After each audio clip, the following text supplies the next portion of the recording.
श्रीरामपुर नाम के गांव में एक बहुत सुंदर दिखने वाला तरुण रहा करता था। उसका नाम था श्री। श्री बड़ा ही होशियार और समझदार लड़का था। उसके पास विद्या की कोई कमी नहीं थी। उसके पास ज्ञान का भंडार था। उसके पास विद्यार्थी परीक्षा के समय उससे पूछते थे और वो खुशी खुशी बता देता था।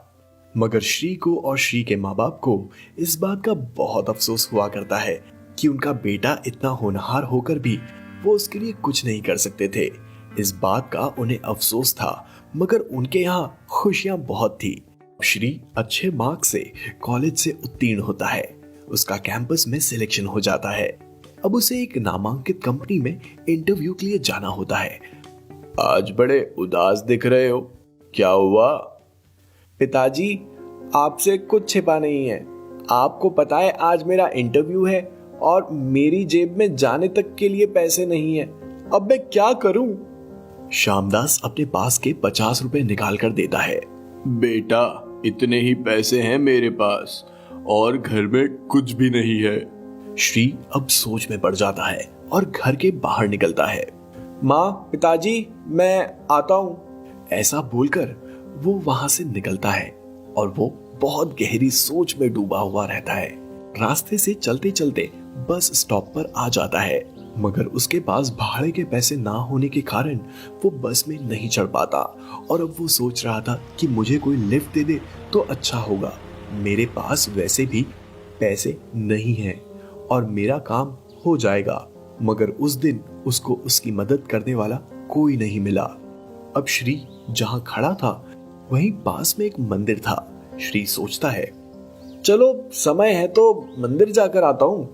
ऐसा सोचकर श्री मंदिर चला जाता है और वहां भगवान से प्रार्थना करता है और मंदिर के बाहर आकर सीढ़ियों पर बैठ जाता है और वहां बैठे भिखारी के कटोरे में देखता है कि उसमें बहुत सारे पैसे होते हैं।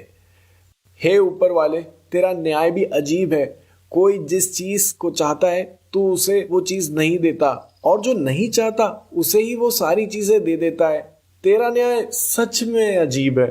क्या हुआ बेटा, बड़े दुविधा मनस्थिति में उलझे दिखाई दे रहे हो? नहीं बाबा, मैं अपने हालत पर सोच रहा हूँ कि मेरे पास ज्ञान होने के बावजूद पैसे नहीं है और मुझे आज कोई देने वाला भी नहीं मिल रहा है। ऐसा क्यों सोच रहे हो? कितने रुपए चाहिए बेटा तुम्हें, बताओ जरा। क्यों बाबा, आप पूछ रहे हो?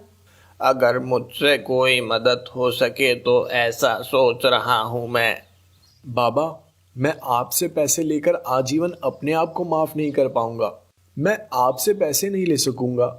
अरे बेटा, मुझे सिर्फ 2 वक्त का खाना खाने के लिए और कुछ दवाइयों के लिए बहुत हैं पैसे। बेटा तुम बताओ, तुम्हें कितने चाहिए? बाबा, मुझे फिलहाल के लिए 500 रुपए चाहिए। मैं आपको मेरे पास आ जाएंगे ना तो मैं जरूर लौटा दूंगा। ये लो बेटा, ये पैसे लो और तुम्हारे काम में सफल होकर आना। धन्यवाद बाबा, मैं आपका ये एहसान जिंदगी भर नहीं चुका पाऊंगा। अब मैं चलता हूँ, मुझे जॉब के लिए जाना है। हाँ ठीक है बेटा।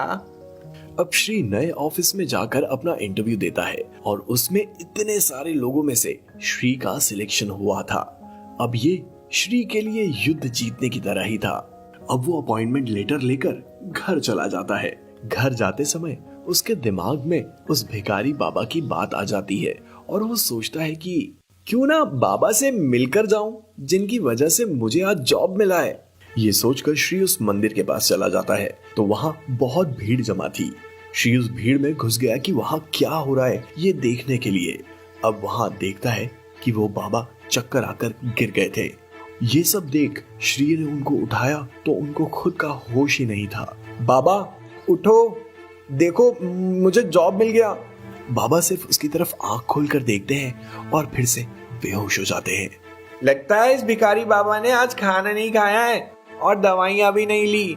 श्री को ये सारी बातें सुनकर बहुत बुरा लगा। उनके खाने का पैसा और दवाई का पैसा उन्होंने उसे दिया था। अब श्री उन्हें उठाकर लोगों से, मेरी मदद कीजिए, इन्हें अस्पताल लेकर जाना है।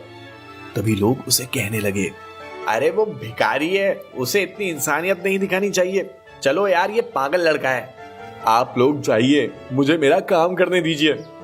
अब श्री बाबा को उठाकर अस्पताल में लेकर जाता है और अस्पताल जाकर डॉक्टर से बहुत विनती करता है। साहब, इस बाबा को क्या हुआ है, देखिए ना जरा। जी, इनको थकान और खून की कमी के कारण ऐसा हुआ है। अब क्या करना पड़ेगा डॉक्टर? इनको अब जल्द से जल्द खून चढ़ाना पड़ेगा। इनका ब्लड ग्रुप कौन सा है? मुझे पता नहीं डॉक्टर, आप चेक कर लीजिए और मैं कुछ काम में आया तो मुझे बताइए। जी, अभी मैं इनका ब्लड टेस्ट के लिए भेजता हूँ। श्री अब उस अस्पताल में रुकता है और एक अपने घर में फोन करके इत्तला कर देता है। अब उस बाबा के ब्लड रिपोर्ट आ गए थे। उनका ब्लड ग्रुप O पॉजिटिव था और इत्तेफाक से श्री का ब्लड ग्रुप भी O पॉजिटिव ही था। डॉक्टर साहब, मेरा खून इस बाबा को अगर चल सकेगा तो आप मेरा खून ले लीजिए। मगर हमें आपके खून के सैंपल टेस्ट करवाने होंगे, बाद में सारी प्रोसेस करनी पड़ेगी। डॉक्टर साहब, आपको जो करना है आप कीजिए, बाकी मैं खून देने के लिए तैयार हूँ। अच्छा ठीक है, आप अपना खून टेस्ट करवा लीजिए, बाद में देखते हैं। अब श्री अपना ब्लड टेस्ट करवा लेता है और वह बाबा को खून दे सकता था, इसीलिए अब श्री बाबा को खून दे देता है और उनके पास बैठ जाता है उनकी चिंता में। कुछ देर बाद बाबा को होश आ जाता है और होश आने के बाद वो देखते हैं कि वो अस्पताल में है और उनके पास श्री बैठा है।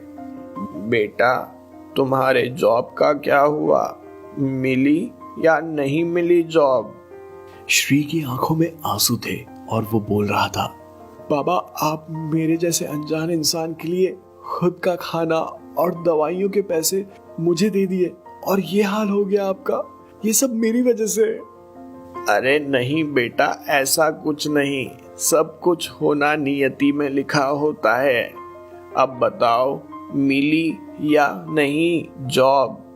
हाँ बाबा, मिली जॉब और अच्छी तनख्वाह वाली है। अच्छा है। अब वहां डॉक्टर आकर उन्हें सारी हकीकत बता देता है कि कैसे श्री ने उन्हें अस्पताल लाया, उन्हें खून दिया, ये सारी बातें। और ये सब सुनकर बाबा की आंखों में आंसू आ जाते हैं। डॉक्टर साहब, आज मुझे मेरा बेटा मिल गया, अब मुझे कोई चिंता नहीं है। हाँ बाबा, आप मेरे पिताजी के समान हो। आज से आप मेरे साथ मेरे घर में रहोगे और हम सब मिलकर एक अच्छा परिवार बनकर रहेंगे। मुझ जैसे अभागी को परिवार मिल गया, और क्या चाहिए मुझे। अब अगले दिन बाबा अस्पताल से छुट्टी हो जाते हैं और श्री और बाबा घर चले जाते हैं। श्री अब अपने माँ और पिताजी को सारी बातें समझाता है। आपने मेरे बच्चे की मदद की, ये बहुत बड़ी बात है। आओ ना, इस घर में तुम्हारा स्वागत है। अब आप हमारे साथ ही रहेंगे, है ना श्री की माँ? हाँ हाँ बिल्कुल, ये भी कोई पूछने वाली बात है। भाई साहब अब हमारे साथ ही रहेंगे। उनका सबका प्यार देखकर बाबा की आंखें भर आई और वो श्यामदास को गले लगाकर रोने लगता है। बाबा को कितने दिनों बाद एक परिवार मिला था।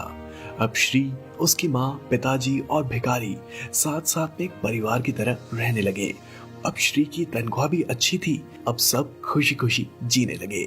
इस कहानी से हमें ये सीख मिलती है कि जिंदगी में हमेशा मदद करनी चाहिए, हमेशा एक दूसरे से इंसानियत से बर्ताव करना चाहिए।